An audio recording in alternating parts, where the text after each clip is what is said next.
I thought I was so alone. I thought nobody else is going through this. I am the only one. And then when I did start, talking to people or even looking online, I discovered what narcissism was, and light bulbs went off. I said, oh my gosh, this is a thing. And I realized, as I said earlier, that there are a lot of people that are not safe and they are so fearful. But what if I could put myself in a situation where I am safe, which I am now, Yep. and where I have the ability and the resources to speak up about it, which I am, and this is what I'm doing. Hi, and welcome to Helping People Perform, the podcast that gives you fascinating insights into those people whose chosen vocation is to help others perform at their best. From consultants to teachers, sports coaches to financial advisors, all of my guests share a passion for getting the most out of individuals, teams, and organisations. Enjoy the episode. Hi everybody, and welcome to another episode of the Helping People Perform podcast. Absolutely delighted to be joined today by a guest all the way from Illinois over in the States. We have mother, wife, author of Gasping for Air, and survivor, but most important, the voice for victims of narcissistic abuse. Welcome to the show today, Dana Diaz. Welcome. Thank you so much. Thanks for having me. Absolute pleasure. And we had a little chat, I believe it was yesterday, just in preparation for this, and to get to know the story and know where you're coming from. And absolute delighted to be able to use a platform that I've got to help share some stories and maybe help some people perform in a slightly different way than maybe some of my previous episodes as well. So maybe to kick things off, could you give us a little bit about yourself in terms of what's got you to where you are today? Yes, absolutely. I am an unwilling volunteer, apparently, to the world of narcissism. I was raised by a narcissist that my mother married, and she enabled it, even tried to force me into submitting to the narcissistic stepfather. And then I ended up marrying a narcissist, a different kind of narcissist, however. So I kind of didn't see that coming. And then I've only been a few years out of that, thought life was going to be okay. And a friend of we must have been friends 15, 16 years. I had no idea she was also a narcissist. So I think I'm a magnet for it. And fortunately have a degree in journalism and psychology. So I have taken it upon myself to speak up for other victims. Certainly the things I have been through, are not pleasant, but many other people, I'm hearing stories that are absolutely horrific. But those people are not safe or will never be in a situation and potentially can't even verbalize or understand their situations enough to really speak up about it. So I've taken that role upon myself and self-designated myself as the voice for victims of abuse. It needs to be, dealt with in society. People don't like to talk about negative things. Polite society says you don't talk about it at all, but it needs to be brought up because there's no criminal consequences for the things that are done to victims. And we need to start sharing and voicing, what's actually going on in the world. Yeah, and I really appreciate you being sort of. I don't want to use the word brave because it takes a certain amount of courage, but it's the strength of character is what I'm trying to get at, is to be able to go, something has happened to me, I'm going to make positive out of this, not only for myself, but I'm going to help others. And I think that's the bit that inspired me to get you on the show, really, is that from tragedy can come some good things and things can move forward. So just for my audience and also for me in some ways here, can you explain to me what is narcissism and what is narcissistic abuse and how does that differ from other things that are out there? Yeah, absolutely. And I will do my best. So everybody forgive me because there are people that, study narcissism for decades of their life, and it's not a simple thing. From my experience, lifelong experience, narcissism is basically when somebody has an overinflated idea of themselves, which causes them to target usually one person, maybe two, but usually it's one person, that there's all this terminology, but they're basically getting the supply, they call it, Right. from their so-called target. Supply being whatever it is. It might be servitude, it might be financial gain, status, sexual, things. Mm. We'll just leave it at that. Yeah. It could be just general feeling of power, in that they control and bully and manipulate the person so that they, feel big and tough and strong. But narcissism, it depends who you read and who you talk to. There's various different types of narcissists. What we're talking about, and I want to be very clear here, when I'm speaking, I'm talking about malignant narcissists, which are exactly what it sounds like, bad narcissists. Narcissists that are intentionally causing harm to another human being in order to gain whatever it is they're seeking. Because there are people that have narcissistic qualities and might even be narcissists, but they're not hurting anybody. Right. I know somebody who I'm laughing because she's almost comical. She really loves herself, like really loves herself, loves her body, loves the way she looks, the selfies, the Facebook, and she works hard on that body. She looks great for her age. And we all just have to laugh. But she's not bothering anybody with it. She just is really feeling herself. But the narcissists that I have dealt with and where we get to the abuse is, again, where there is intentional harm. Right. It could be emotional harm, physical harm, again, sexual, unconsensual sex, Yeah. or I've seen a lot in the sexual realm with narcissists. Money is a big thing. So when they're trying to hurt somebody or manipulate somebody to get those things is where we're falling into narcissistic abuse. But again, it can cause tremendous harm. Just very briefly touching upon my story, my book, Gasping for Air, talks about how in this 25-year relationship with my ex-husband, there were all those things right from the beginning, all the red flags. I still fell for it. I thought I was being noble staying then after we had a son together. But what really was the straw that broke the camel's back is when I got sick. I did not realize that taking all that emotional abuse and the physical threat and all the financial stuff that was going on, it actually created a lot of havoc in my body, and the stress hormone cortisol was pumping at such high levels in my body that I actually went autoimmune and developed a lung disease. Because of, my body thought there was something inside of it that it had to eradicate, like a cancer or something. So this is something that I'll have to live with the rest of my life, because of, basically, him emotionally, sexually, financially, all this abuse. People say, did he ever lay a hand on you? He raised a hand to me. He raised a crowbar to me. He shot a gun. There was a knife. Did he ever actually harm me with these things? No. But I'm now living the rest of my life with physical consequences because of the fear of living with him.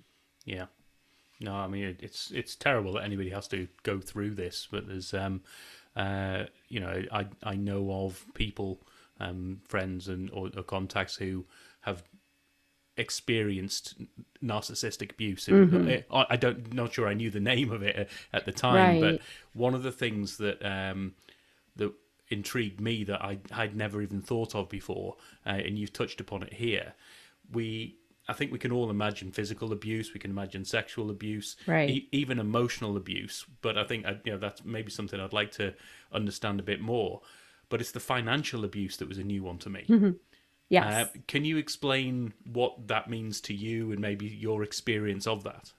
Oh yeah, that was a big thing. Every couple has those conversations about money, but very early on with me, and I mean I think even the first night that we actually sat and had a conversation together and getting to know each other, he brought up how he really wanted more. He wanted a house. He wanted a nice car. He wanted all these things in life.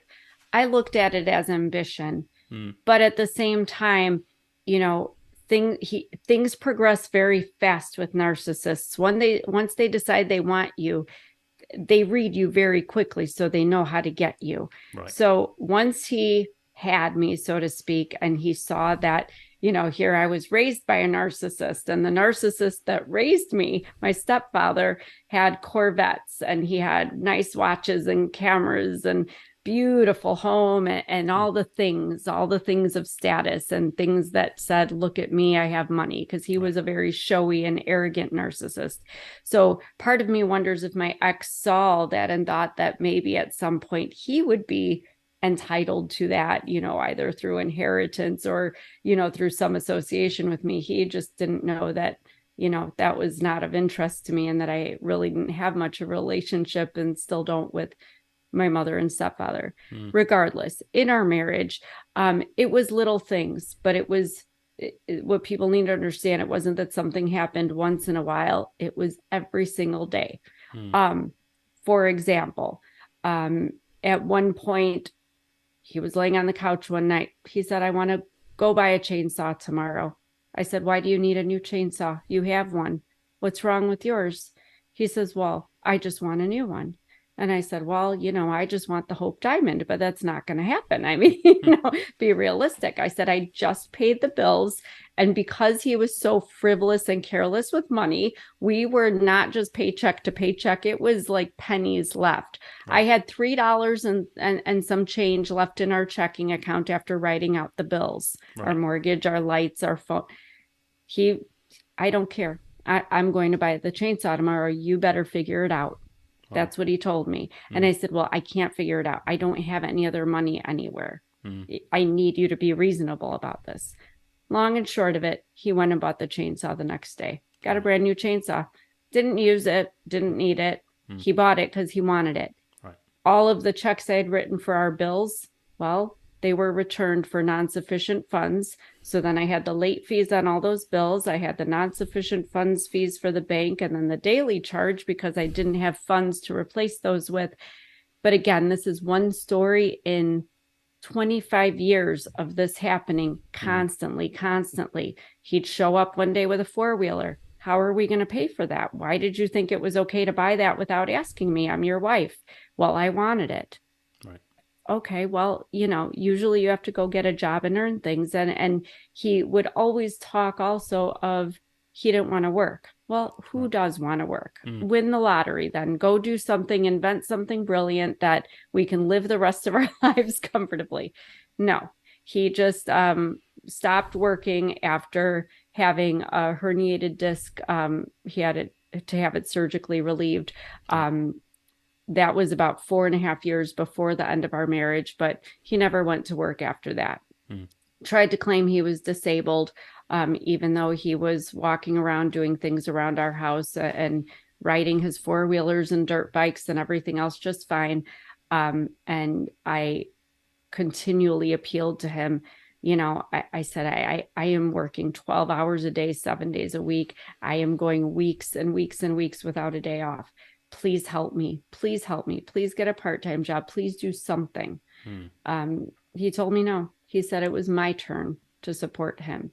And I thought, his turn? He never supported me. I had worked throughout our entire relationship. He always halved the bills, whatever the bills were. I had to pay my half to him. He didn't like my name on his checking account. So we didn't even have a joint checking account because he wanted to be in control of his money, but he also made sure he had access to my money, had the password for my account. So these are the things of financial abuse. For the last 4.5 years of our marriage, I was the primary breadwinner. And he literally laid on the couch and watched TV most of the day, every day, and continued to spend our money. And even after our divorce, believe it or not, he was forced to get a job. But he had just secured the position. And in our country, at least, you need to be on your job at least 2 years normally to be able to qualify to get a mortgage to buy a house. Yeah. Well, he gets a job, and maybe a week later, I find out he's buying a house. Well, how are you buying a house? Well, we filed taxes as a married couple. We filed jointly. I was the only one working and making money. Mm. Guess what he used to buy a house? The taxes that were my income, Wow. but his name was on them because we were married filing jointly. So, it was like, even though our marriage was over, he was Still. still taking. And then there was an issue with the IRS after that, where I was paying quarterly taxes because I was running a business. Mm. And the year after our divorce, he filed taxes before I did and had the quarterly taxes that I paid into the government applied to his taxes solely. And I just finished a 2 or 3 year fight with our government and finally won. Mm. It was not even a month ago I got the letter saying, we have figured out that it was supposed to be applied to yours. This is done. It's over with. But it never ends. It Yeah. feels like I thought it was over when we divorced, but Yeah. it just goes on and on and on. Wow. No, it's interesting. The take that I had heard of through someone else is essentially that the husband in this case not only had full control of the finances, so it's like you don't get access. Mm-hmm. Yeah, I'll Yeah. cover all the bills. You don't get to see what's going on behind the scenes, but also had a lot of even the property that they owned was in a trust, a family trust, Mm-hmm. that was associated with his family. And all the bills were in his name, the utility bills and things like that. So that actually, when the lady decided that enough was enough, she's going to move with her children again, feeling as if I can't move because of the children. Got to Right. have that stability. Right. One of those elements of I can't leave this is because no utility bills in your name, no property actually in your name because it's in a trust that isn't Right. is tied up somewhere else. And all the arguments in the first seemed like really good arguments for tax reasons, for Mm-hmm. for ease of use. I'll do all of that and things, and it's a really slippery slope, and it prompted a conversation between me and my wife, which is I do most of the financial pieces here, but I'm not. I want to make sure that we've got things like should anything Right. happen, I don't want to leave you in that situation. So if people are finding themselves in a situation where they are, on reflection, have no control, if things were to step away, would Right. you have anything in your name? Would you have anything that you could claim half of? Right. Or And that's the whatever it thing. might It's be. all about control. It's Yeah. exactly what you said, because that's what I encountered in the first half of my marriage, where he didn't want a joint checking account. I Mm, could not have access to the money. mm, And, he traveled for work and was only home 2 or 3 days a month. So, it was very difficult. And at a certain point, he finally said, fine, I'll add your name that you can write checks. But I had to go to him, like, as if I worked for a corporation, and say, here's the bills. I wrote them out. Can you sign them? right. It's asking permission. And Mm, I have encountered so many people with their stories. Several people have come to me and said that they have to provide receipts, even for just running and getting, some milk from the store, or they ran out of sugar, simple things. They have to provide the receipt, mm, and it, that's just, you know, it's so needless and unreasonable, yeah. and causes this, these are the simple things that cause fear in the person that, is being made to do these things. It makes you feel worthless and incompetent and unworthy and less than, and all these awful things. And Mm, that's where it starts to affect your self-image, and your self-esteem, and it affects your emotions and your mental stability. So, mm, again, it's these insidious little daily things that happen constantly yeah. over time that really cause the problems. And so, what were the? It's a classic question of what was the tipping point? What was the straw that broke the camel's back? And maybe there isn't one. But I'm as interested in that, but also what sort of prompted you to then go on and do something so positive in terms of writing the book and being that voice for people. So, what was it for Well, you? it is, you're exactly right. I already shared, for me, it was getting sick. Right. That was the straw that broke the camel's back, because otherwise I hate to say we'd probably still be married, Right. because I felt very strongly that I knew who he was before I married him. I even talk in the book about the wedding day when they started playing the wedding march and everybody stood up and turned around. I didn't want to walk down that aisle. I Right. literally thought, what the heck am I doing? I don't Mm. want to marry him. We're going to get divorced. I knew that.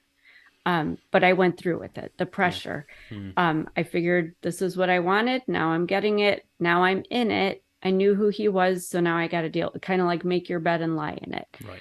Um, but the straw that broke the camel's back, and the problem is, a lot of people, will tell a victim, and I've heard it a million times, well, if it was so bad, why didn't you leave? Yeah. Narcissists, there's this constant push and pull with them. Um, there's terms that we use like breadcrumbing. When they feel like, they're losing you a little bit, or, maybe you're pulling away, you're getting emotionally distant, physically distant.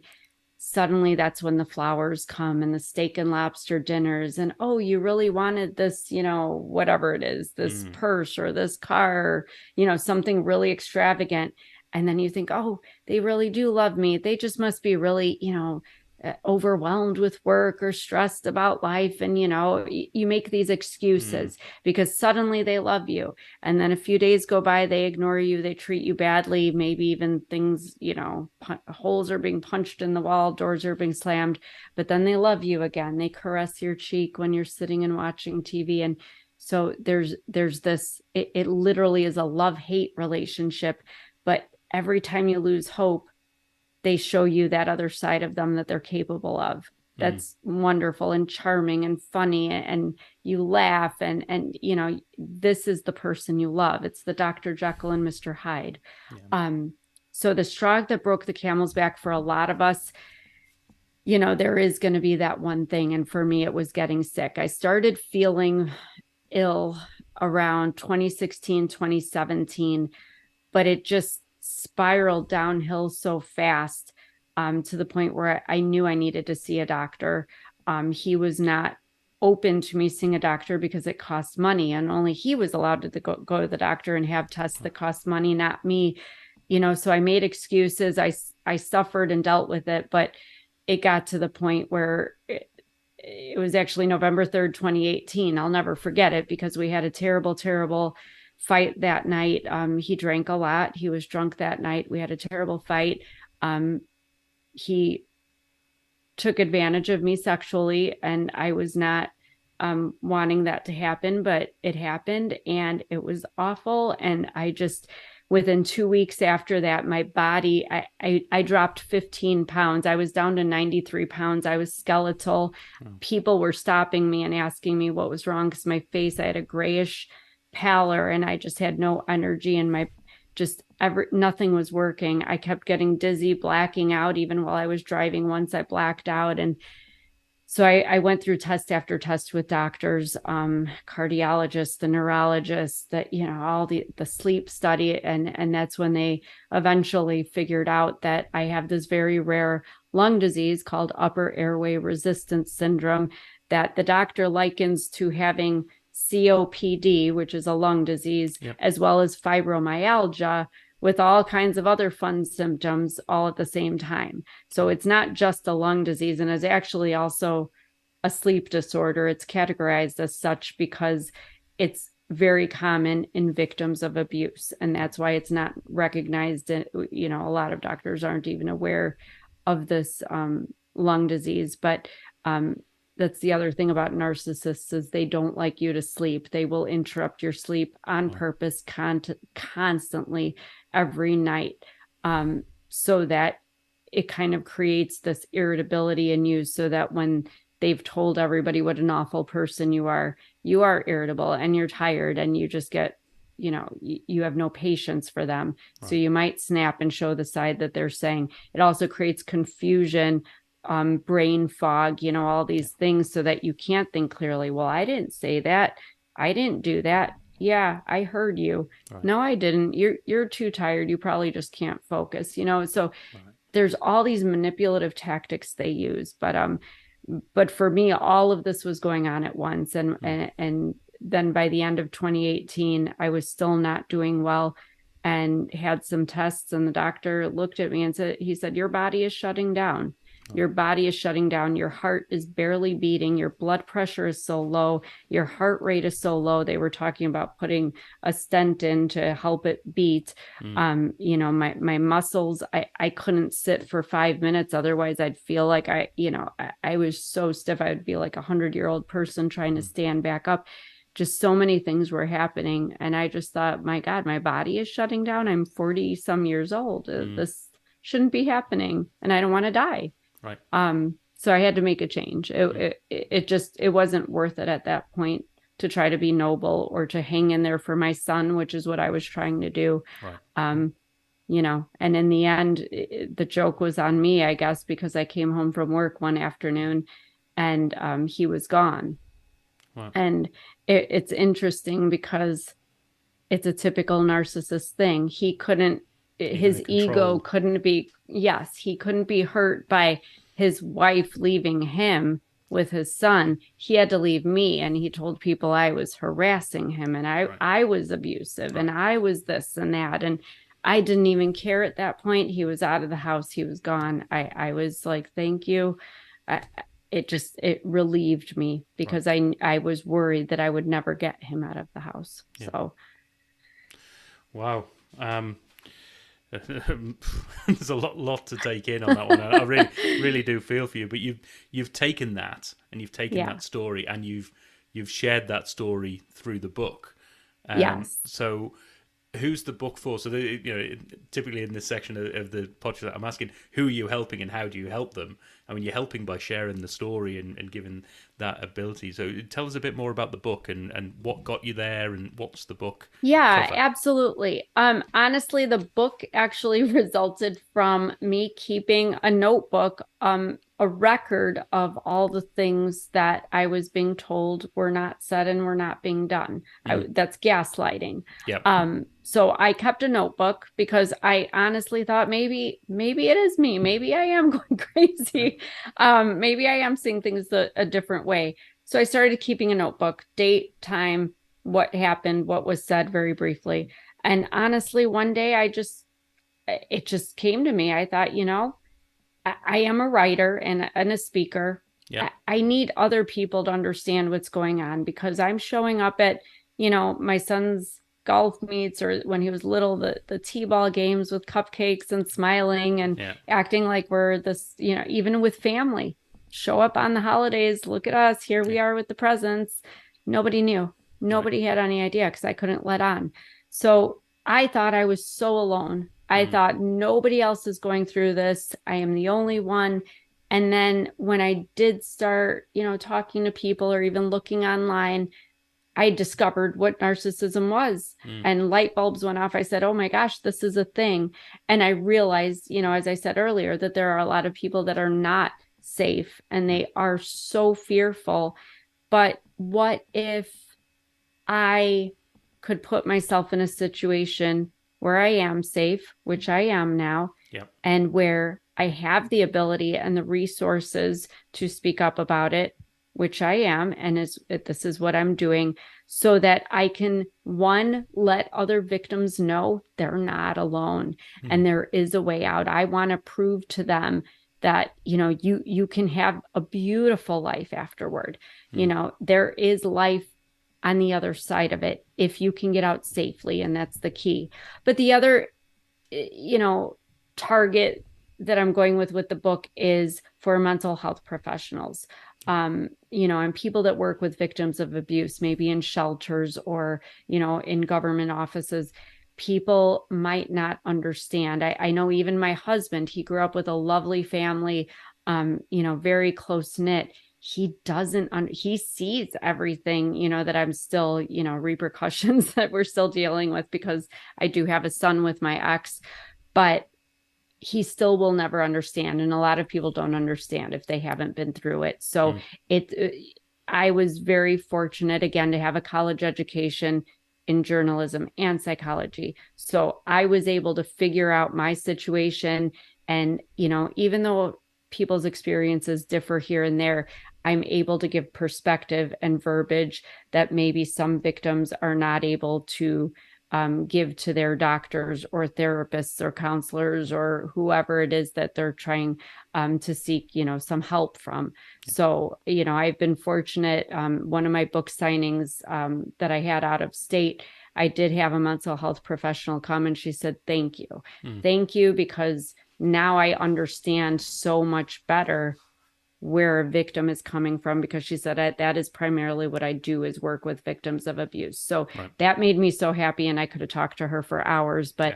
But these are the people that need the book. But honestly, I also have a lot of people telling me it's just a really good read. If you want to read like a thriller, like, about a Mm, really awful, dysfunctional, toxic relationship, and you're sitting on a beach or going away somewhere, I've heard it's a good read. Everybody says it's a page turner. yeah. It didn't feel that way when I lived it, but, Yeah. I'm glad that I can provide the entertainment at least for those looking for that aspect. Yeah. No, wonderful. I mean, as I say, just the ability to make something so positive, and I love the connection there between not only going out and letting victims have something that they can relate to, and maybe the people who are maybe teetering on the edge, going, "Can I do something about it? Can I not? Right. Am I the only one?" And maybe this gives them some confidence to take some steps. Exactly. But what I really love as well is that other connection that you had with the health service professionals, and those Yes. carers, because, as you say, that's where you can leverage. If you can get that knowledge into some of those people, they are touching so many lives in that space. Then your good goodness and your good message can be accelerated and leveraged across those. So Exactly. fantastic news. Um, Exactly. One little snippet that I came across that I was intrigued by is, Okay. I believe the chapters are song, their titles are song lyrics or song titles. They are all song titles. So I tried to explain that a little bit in the foreword of the book. So when I was a little girl, again, I was raised by a narcissist and a mother who just looked the other way. And I was, as you can imagine by talking to me, I was a very strong-willed little Yeah, girl who spoke my mind. And I learned very quickly that came with consequences I didn't like. I could not be controlled. I always said I was the horse that couldn't be broken. But I learned very quickly at a very young age not to speak my mind so directly. So what I did, I loved music. I yeah, loved music. And so I would hear a song and I would kind of associate it with a person or with a situation. And it's just kind of, I guess it seems so juvenile that here I'm 47 years old, but it's almost a little game, that if a song reminds me of something or somebody, that's what I apply to it. Because I didn't get in trouble as a little girl if I was humming a song or right. singing the lyrics. Yeah, It was just a song. yeah, But to me, it meant so much more. And honestly, it was a coping mechanism right. for me. Yeah, It got me through. Music got me through everything. And mm, it's still very important to me today, because I love whether it's the melody or often it's the lyrics that say the things that I didn't know how to express myself. So yeah, I had a lot of fun, because a lot of the song titles I already knew, because that, like I said, I've always associated certain situations with songs. But there were some chapters that I wrote that didn't have a song association, so it was fun to kind of play with music a little bit. And you get to know my personality a little bit. Somebody that I do know, who actually is a musician, that did read the book. I just saw her a couple weeks ago, and she said, "Boy, I know your sense of humor, because some of those song titles, they were kind of cheeky." It could be some awful, horrible, thing that happened in the chapter, but it would be like a little 1920s song, that right. had a really light melody. So it was fun to do that. But you have to lighten things up. We all, everybody has a story. Everybody has been through stuff, but Mm, you want to grow and you want to learn. And like I said, it's not that I don't cry some days or at some memories, but we also have to show people that you can live life and that it's okay. yeah. You can get through it. So, could you give us a little tip, one or two of those titles? What are some of the intriguing ones that you see in there that, uh, just to get people? Well, okay. So my favorite one, and it's terrible, but my favorite one, I have a chapter, the end of the chapter, I'll just give a little blurb. He went to a New Year's Eve party, but he didn't take me because he didn't take me anywhere a lot of Mm, times, and I knew he was doing things he shouldn't be doing. right. He came back so drunk that night. He actually told me that he was doing things he shouldn't be doing with another female, and that she told him that she'd never seen such a big dick before. So the name of that chapter is, there's their old rock group Metallica. Oh yes, big fan. Okay. Yeah. So Metallica, they did not release the song on an album, but they call it the Dick song. And they did it on YouTube, and it's just a riff, and they just repeatedly sing with the riff, you're a dick, you're a dick, you're a dick. Again, that's my sense of humor. So that to me is the fun one. Gosh, there's so many. I mean, everyone means something to me, every one of those songs. The other one people had fun with was the chapter where I go to the divorce. I was wearing a red dress that you'd wear to a nightclub for my divorce because I was so excited. Right. It had sequins on it. It was bright red. I had stiletto heels. I looked ridiculous in the middle of the day going to a lawyer's office in this getup, but I called that chapter "Sorry Not Sorry." Right. That's the Demi Lovato song, Yeah. because that was just the song that I remember hearing on the radio that day, and I had my club dress on, and I was feeling good. And even all the people at the lawyer's office, they said, "We've never congratulated or seen somebody so happy to get a divorce." I was smiling, and Brilliant. so yeah, we Oh, we had fun with them. And there's some depressing, awful songs too, because there were some things that happened that weren't nice. But yeah. again, it's really funny. People can find the playlist on YouTube. I do Right. have it in Oh, order okay. of chapters. Yeah. So you can either just listen to it or listen to it with the book. But for me, music's a big thing. And I am in the process of publishing the prequel, which talks about growing up being raised by a narcissist. And Right. those chapter titles are also songs. And I am currently writing the sequel to Gasping for Air, which talks about the friend that turned out to be the narcissist and ruined my happily ever after. But I'm still doing well. She didn't ruin it too bad. Got through it. Brilliant. No, I love that, and I think I do a lot with music as well. If I'm Oh, facilitating good. something, for instance, I like to have a little bit of music in the background, and Yes. I was doing one recently, and I spent so much effort just making the playlist for this particular day that we Yes. were doing. When it was coming to coffee time, I would have Coffee and TV by Blur, Oh, I um, love it. and then the one that I'd realised how much older than the audience I was. I always like to have a song where people, it's like, come back to the room because it's now the break is over. Okay. So and you may not even know Pat O'Banton, back in the 90s, sort of pop reggae, shall we say? And there's Oh. a song called "Baby Come Back," and Oh, I do know that yeah, one. Yes, I love it. yeah. See, So you and I think the same. That's the so, sense of humor. I love it. and I was playing it and loving it, and people were getting into it, and I was like, right, who knows who that is? And I looked around the room, and there's all these, like, it was a group of graduates or so, sort of in their early 20s, and they were looking at me, and I was like, no, dear, you're showing your age here, Paul. There we go. That's okay. That's okay. I've got you.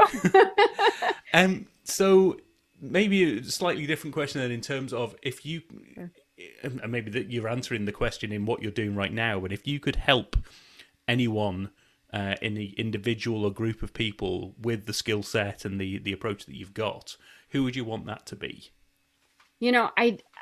I think I would have to stick like with what I said. I think mental health professionals, Mm, I think they're the key here because victims, it's very, I mean, many people came to me throughout the years. They saw through the facade, but you couldn't have got, I wouldn't leave my son. I wouldn't like, I wouldn't do it. Mm, I think mental health professionals are the key for understanding and being able to help and say the right things and help other people see situations a little bit more for what they really are, and hopefully get them out before, they end up like me suffering physical consequences or, I mm, mean, I hate to say some people don't make it out at all. yeah. And we don't like that to happen. So mental health professionals, and I also think that they would be, a step in the right direction for our criminal justice system Right. to take it a little more seriously, Mm, in whatever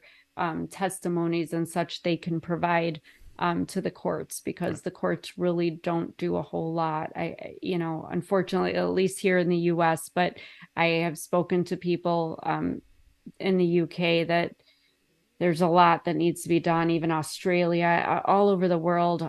It's just not something that's recognized. If I was shot or stabbed or punched, Mm, the authorities would do something, but when they can't physically see evidence, yeah. it's very difficult to get your justice. Indeed. Um, and if we flip that question round a little bit then and said Okay. if you were able to sit down and have a coffee or have a drink, have Oh, a meal with somebody to learn from them and help you be at your best, who would you want that to be? that's a loaded question. I mean, I need a whole group of people. You can have a group. It's all good. I mean, honestly, I'm a Christian, so Jesus was a human being. Honestly, I just want to ask him, like, what happened?